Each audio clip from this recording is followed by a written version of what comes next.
Aloha Mai Kako. Welcome to another uplifting edition of the Little Grass Shack, where we bring you the best of island music, culture, and the spirit of aloha.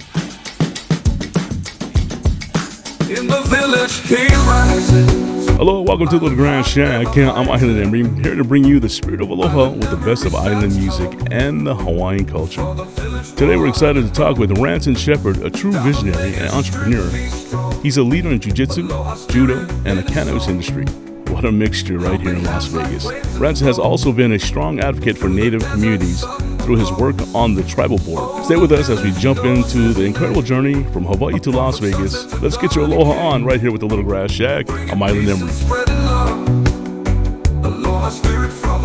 Hey, enjoying the music right here, Little Grass Shack. I'm Island Emory. You know, Hanaho Spotlight today, a special guest, a dear friend of mine, Ranson Shepard. Welcome to the Little Grass Shack, my brother. Thank you. I appreciate you. Yo, man, this guy, you know what? A man from Nalo that loves ice cream, journeyed to Las Vegas, and you went to college here, right? Went to UNLV. Absolutely. You went to UNLV. You know what? That's 3 for 3. All the people that's been here, they went to UNLV. I love to bring alumni here, and you guys get to hear from them. But let's let the audience know, or listeners know that, man, how'd you get from Hawaii to here, bro? UNLV. That's what it was? I came here on an academic scholarship. Mm-hmm. You know, at that time, Kamehameha Schools, Bishop Estate, as well as Native Hawaiian Leadership Project did a lot of great things within the community. And, you know, fortunately for me, I was able to win some of those scholarships. Wow. As well as other, you know, Pell Grants and different things that I had coming up. So it brought me here, education. Wow. And now, what high school? Kailua Surf Riders. Oh. Kailua. Oh, my goodness. They should be Waimanalo Surf Riders. No, that's what I was like. Kailua Surf Riders. Oh, wow. Now, with that, coming to Las Vegas and, you know, do what you do. I've heard so many stories, and I got you to talk about it. You know, can you share your journey to Las Vegas, bro? I mean, was it, you're an entrepreneur, you know, you're a businessman, you're a mentor in the community. Is it the destination that you wanted? Trick question, bro. Trick question. That's a loaded question. Yeah, it is, bro. No, I think, you know, ultimately, you know, first off, thank you guys. Thank you and your entire team. I appreciate you guys for having me on. And when you asked me that question, you know, what brought me to Las Vegas, it definitely was education in the beginning. You know, it was something that was familiar for me. I had a family member here living at that time. So it was a very easy approach to take a step. And then ultimately it transformed into different things, which ultimately kept me here for the last 21 plus years. You know, time is flying by. And I'm forever grateful to UNLV. You know, I didn't get a chance to finish. I ended up adopting my younger brother during my senior year of college. So, you know, my path ultimately changed.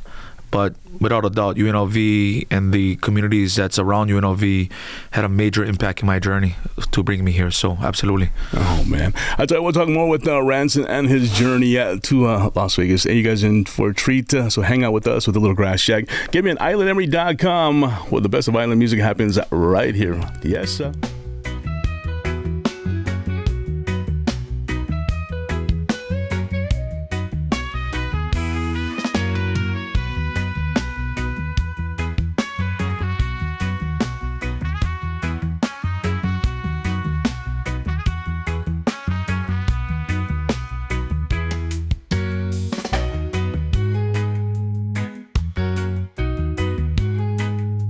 Little Grass Shack, Island Emory, still playing the best of island music and the spirit of aloha. It happens with you, with Ranson Shepard, talking story with him and his journey from Hawaii to Las Vegas. As he came on an academic scholarship to UNLV, but you know, one thing got me, man. Knowing some friends, and they told me that you know, everybody goes into, you know, Las Vegas is the entertainment capital. Now you ventured into nightclubs, right? I did. You were like your security bouncer. You know, Hawaiians, we always started security, bro. They never put us in management yet. Absolutely. Started on that side and then worked my way up the chain. Right. Now, can you say one of the club that you worked at? The very first club I worked at, you know, was LAX. Over at Luxor, underneath PMG at the time, Pure Management Group. Yeah. And I was brought on board by John Lewis, who was a very, you know, longtime mentor of mine. Mm-hmm. And he made an introduction between Robert Fry. Wow. and Stevie D. So, through John Lewis is how I got into that, and made some amazing family friends that still stick to this day. Wow. I tell you what, talking about, being security and all that stuff, and it takes an act. All those, Polynesians, they always say, we're big, and, big is, good, but then you ventured into martial arts, but you studied martial arts when you were young, correct? And then jiu-jitsu was like one of your I guess your favorite flavor. and now coming to Las Vegas, man, how's that take precedence in your life today? It's part of life, when you let's even go back to when you said the nightlife, right? I was arguably the smallest person on the team for sure, right? But I was always very polite, very cordial, very respectful. But if it ever came down to being hands-on, I had no hesitation, to say the least. But in regards to jiu-jitsu, it's something that changed my life, and it still continues to add value to my life every day, because I utilize it as a personal development tool and a mental development tool. And you learn a lot about yourself through the arts. And for me, I believe jiu-jitsu is like chess, but with your body. Right. So it's a very different approach. Right. And with jiu-jitsu, it takes a lot of discipline, right? And then with you, taking that on and being in Las Vegas, it's hard to really be disciplined, especially at that age, right? You laugh. I have to agree, but like I told you earlier, I was very grateful and very thankful for great mentors and great, community members, family members that really kept me in line. And, one of them is definitely, I got to do a big shout out to Skipper Kelp, John Lewis, Robert Drysdale, and the list goes on. Those guys really made sure that I stayed disciplined, really made sure I showed up to practice. I competed often and kept pushing, right? I think at that time, I was definitely one of the fastest Americans ever to achieve a black belt from white to black. Wow. And that was a little over 4 years. Wow. And, the other guy before me at the time was BJ Penn, and came from the same teacher, same lineage. Right. So, yeah, it's been a great journey for sure, to say the least. Wow. I tell you what, man, we're learning, I know it's only a few minutes, but this guy right here, we're going to put most all of his stuff on social media, and you guys are going to have to stay. This guy has definitely a journey, and it's not done yet. We're going to talk with him about him venturing into cannabis business. Yes, cannabis, people. From UNLV to nightlife, into the cannabis visionary program. We'll continue with Ranson Shepard right here in the Little Grass Shack. Stay tuned. I'm Island Emory.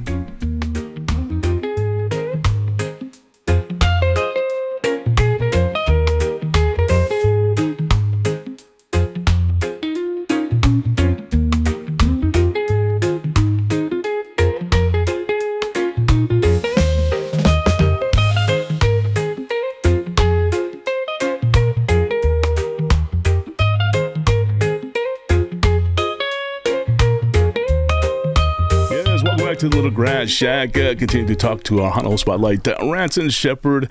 His journey to, from Hawaii to Las Vegas. We're talking about the Little Grass Shack, and definitely a visionary right here. Ranson, you were an entrepreneur, ended up as a businessman into the cannabis business. And when I say Little Grass Shack, it's a lot of grass that you're probably working with. That's a nice way to put it. Yeah. How'd you get into the cannabis business? I got in, it's been around us, growing up in Hawaii. It's everywhere, right, for the most part. My family members used it for a long time for, pain relief, medicinal purpose, recreational purposes. Yes. That was their thing. So I kind of always knew about it coming up. When we transitioned into the markets that we're in now, a big person that had a big impact was my cousin, Wayne. But, I call him Lopaka, right? Everybody usually calls him Gersh, right? But, he was a big proponent of pushing that through. But I always had, things that I looked at, right? Speaking to Native Hawaiians in different formats, we come from a people where once upon a time they were navigators, producers, creators, warriors. So you carry that chip on your shoulder. And when you know that you can pursue an opportunity that sometimes people think you're crazy, I was always about that, Right. Okay, let me figure out myself. Right. And that's pretty much what took me into it. I just knew that it was an opportunity, and eventually I could see the future that it'll be something bigger than what it was at that time. So yeah, it was a no-brainer for me. Right. Go and get it. Well, the thing too is that when cannabis hit Las Vegas and everybody was saying, "Hey man, it's going to be legal. It's going to be legal." I'm like, "You guys is crazy."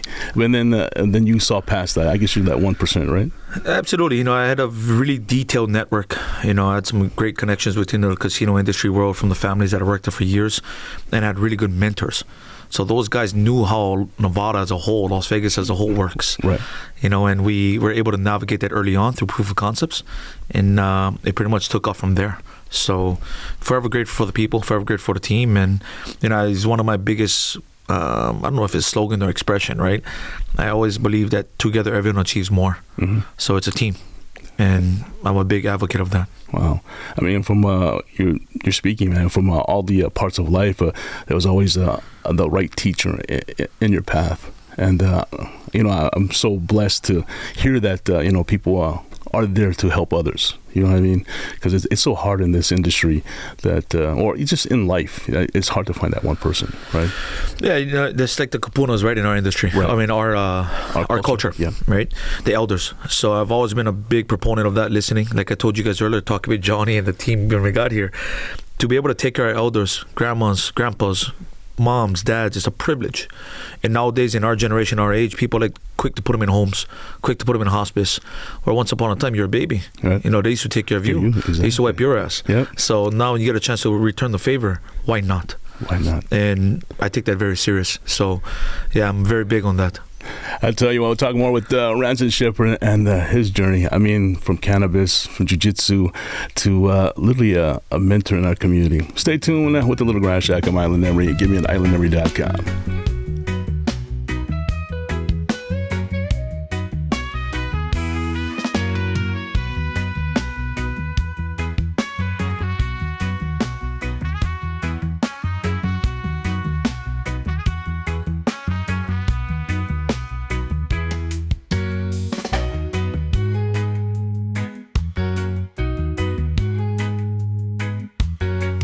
You know what? Little Grass Shack, Island Area, and Hano Spotlight, Ranson in the Little Grass Shack. Yes, we're going native today.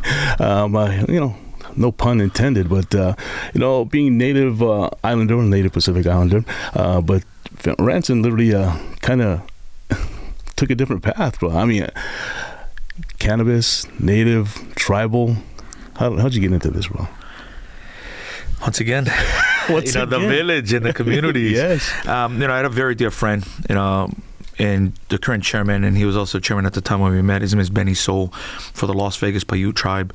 And his vision into what he's seen for his people was resemblance to when we think about our culture coming up and the education given to us, whether it's the kings before or queens after, they all go hand in hand. And as I said earlier with the cannabis, industry, I could foresee certain things coming into play to where there's a natural synergy. And with us being native Hawaiian, them being native tribes, we have a lot of similarities as far as history. Right. So it was easy for us to connect, easy to figure out synergies and pursue them. Mm-hmm. And then, literally, you're one of the creators of, I guess we could say, Nuwu, correct, on that native land? I wouldn't say creator. I definitely had a chance to participate in some planning and some format with them. I got to defer that to LVPT as a whole. That's something they've really taken down on their own with the leadership of Benny and the other tribal leaders. And there was another group too at that time based out of Oregon. I call him Crazy Kevin, but Kevin Clark is his name, that led a group called CSI, Cascade Strategic Investments. Kevin's wife is from Hawaii, based out of Kauai, Anahola. So he had very strong ties to the Hawaii community as well, and he got a chance to connect with Benny and their group. And then I came in through a different angle, and we all kind of worked with each other on different things. But yeah, everybody had a chance to contribute, and it's been an amazing journey. Wow, man. You know what? I would have to say, coming up, listening to your story, literally couch surfing, and now in the present of what you're doing today, it's I mean, I'm proud, bro. I mean, I got you guys. If you felt my energy right now, or the aloha this man has, put together for himself, and having mentors in his way to literally guide him, such a blessing, and it's a blessing for you to have you on air, bro. It really is. I appreciate you, and yeah, of course, when you, our mutual friend Randy, right? The person he's talking about is my cousin. My cousin Wayne is definitely big on that. So, yeah, I agree with you. Yeah. Having people that care and love for you is a major component. Right. I'll tell you what, we'll talk more with Ranson and his journey right here in the Las Vegas, the 9th Island. I'm Island with Little Grass Shack.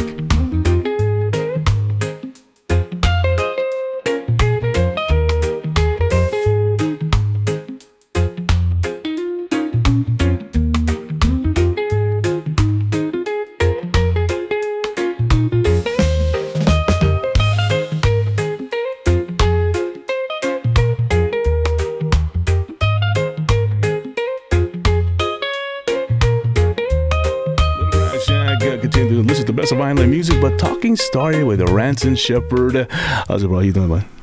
Amazing. You know what? It is amazing. If you guys can feel the energy in this studio, you guys will be on cloud nine. I tell you that right now. But we talked about his journey, from Hawaii to here, in the cannabis business, jiu-jitsu, and then all these people with discipline and guidance. Let's talk about mentors. I mean, who do you really look up to? I mean, there's always that one guy, but listening to you, man, you got a group of people that I guess it's God's plan, right?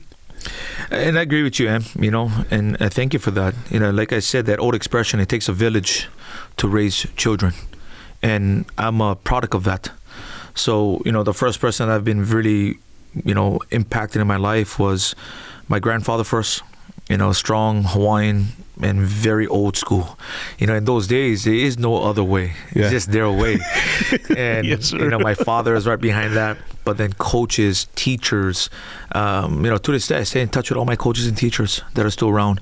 And I work with some of them now, and we pursue ventures together, do different things. Here in Las Vegas, the list is extensive from every industry possible: real estate, land development, casino operators, etc. I've found a way to learn something from everyone, and I found a way to add it to my, my resume or folder, portfolio, whatever it is, arsenal, and keep pushing forward. Yes. So mentorship, I believe, is good for everyone. No matter how old we are, we can learn something from everyone, whether old or young. Right. And now you literally becoming a mentor yourself. You have kids as well. I do. I've got two beautiful, one boy, his name is Rocky, his name is Raiden. My beautiful daughter, Vida, but her name is Rihanna. And those are the motivation and inspiration for me. Right. And just to get off topic, but being a father and raising kids on the 9th Island in the city, different from Hawaii, correct? Yeah, it's an understatement. Well, it's such a fast pace, for everybody that moves to Las Vegas, like, in a better to, help their family, because Hawaii is so expensive, the cost of living, and, literally transferring and picking up your kids, moving to the middle of the desert, and trying to experience, a different from island life, beach, hanging at grandma's house. How do you me and you remember the old days, right? Yeah. So it's different. In the new days, we got to adapt. And for me, I'm always about value and service. So as a father, that's the ultimate privilege for me, the ultimate job that I have, responsibility that I have. So be able to constantly teach, create, contribute value to their journey is important. And then to be of service, right? How can I help you? But how can I be direct with you too? So those are all things that make the most sense for me. But as far as a differentiator, it's night and day, man. Yes. You got to be able to adapt, adjust. You got to be proactive instead of reactive. And I'm a firm believer in that. Like all of us here in this room, either you're staying ahead of the curve or creating the curve. Because if you're behind the curve, you can get run over. Yes. So you got to be proactive. Yep. I'll tell you what, we'll talk more with Ranson in the Little Grass Shack, a mentor, and we'll talk about his future vision of what Las Vegas is in his eyes. I'm Island Emory, Little Grass Shack. More music coming your way. Get me at islandemory.com. Yes, sir.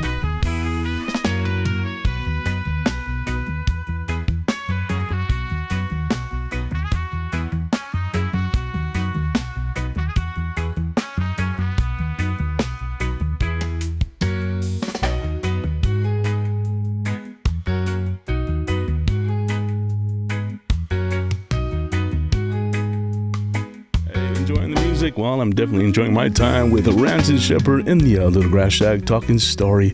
Yes, a Hano Spotlight. We've talked about so much in so little time, and you've got a lifelong... I guess you have to make a documentary about Ranson Shepard. But, what is the future outlook, as an entrepreneur, as a mentor? What's in the works? It's simple. Be focused on just being grateful and thankful for the moment. When you deal with a lot of adversity, a lot of loss in your journey, you learn right away firsthand. Slow down, take your time, be grateful, but still be focused on what you got to get done. So ultimately right now, because we've all got scar tissue in our lives, right? We've all been through some ups and downs. Yes, everybody's been through some experiences where it's, betrayal or, disappointment. A lot of battles. And for me, it's about refining, reflecting, but just being a better version of myself. So being able to participate in, judo tournaments, jiu-jitsu tournaments, those are fun to me, right? Can I get choked out and somebody break my arm? Yeah. But I like that element of risk, Right. And as far as in business, what better sport than business? Right. And as far as family, loved ones, legacy, the things that we build towards, what better honor than to live that life? So, like I said, hyper focus on just being thankful and grateful. Right. Now, I know you help a lot of organizations here in Las Vegas, and being that mentor, I mean, can you mention to one of the projects that you're probably focused on right now as we speak, or not to let too much out of the box, I guess, because I know you got a whole shelf load of things going on. No, absolutely. I'm actually working with a very strong leader here based out of UNLV, and our ultimate project is educating the youth and keeping them engaged into their own future and journey through martial arts. So we're looking to activate some programming, whether it's through after-school programs, middle school programs, high school programs, doesn't matter to us. We'll come in, work with the local jurisdictions, work with the schools, principals, and build a program similar to what you see in Hawaii, right? In Hawaii, you have judo in the school systems, right? Japan, you have judo in the school systems. Right. And the statistics are proven. The people that are participating in those type of arts and those type of sports, they're wired differently. Yeah, they are. Right? So it's about accountability. Yep. And way better than, having it at UNLV with some of the leaders here. So it's very big for me. Well, I think more so, it kind of revolves around discipline, because you have a mentor, a teacher, a coach to literally, to focus on. And then when people look up to a person like your stature, and they're like, wow, man, I'm going to be like that man one day. I hope that I can feel his shoes. Well, hopefully you can feel these size 12s, you know what I mean? No, I'm just going to tell them straight. When they ask me, nobody's perfect. I made my own mistakes, but I got to take responsibility for them. I got to be accountable for them. But one thing for sure, I'll never give up. And I'll keep moving forward, keep pressing forward, and I'm going to do the right thing. If I can't do it, I just won't do it. And I'll let them know ahead of time, and we'll find another way. Wow. So well said with Ranson Shepard. You know what? I got to say, man, thank you very much for coming into the Little Grass Shack. I'm sure it's not going to be the last time you come in here, because I know we've got a lot of stuff going on in the future, or the vision of what Ranson Shepard is getting into as an entrepreneur, as a mentor, and obviously as a father, number one. But I really thank you very much for taking time out of your busy schedule to hang out with me in the Little Grass Shack, bro. I thank everybody here. Thank you guys, man. Appreciate you guys. Well, you know what? More music coming your way, and we'll get more links. If you guys want to get hold of Ranson about his future organizations like the UNLV program, what can they get the links on that? Stay tuned. We'll definitely post some stuff up like that. I'll make sure I follow up. That's a good follow up for all of us, and exactly. a good segue. Oh, that's it. That's a great follow up, so I can have you back in the Little Grass Shack. That's it. So I get on free coffee. No, we got more music coming your way with the Little Grass Shack. Give me an islandemery.com, but stay tuned as we present more music and more talk story segments like this. Hanging out with the Little Grass Shack. I'm Island Emory. Yes, sir. Amazing. Jeez, awesome. Right on, boys. Mahalo for joining us today on the Little Grass Shack. It's been an honor sharing Ranson Shepard's story with you. Feel the wisdom, leadership, and aloha. As we head into the week, remember to carry your values, kindness, civility, and respect with you. Let the spirit of aloha guide your actions, creating a ripple of positivity. Wishing you all a stress-free, peaceful week. Keep moving forward with the spirit of aloha. Until next time, oiho, malama pono, and aloha. Give me an islandemery.com. God bless everybody. Yes, sir.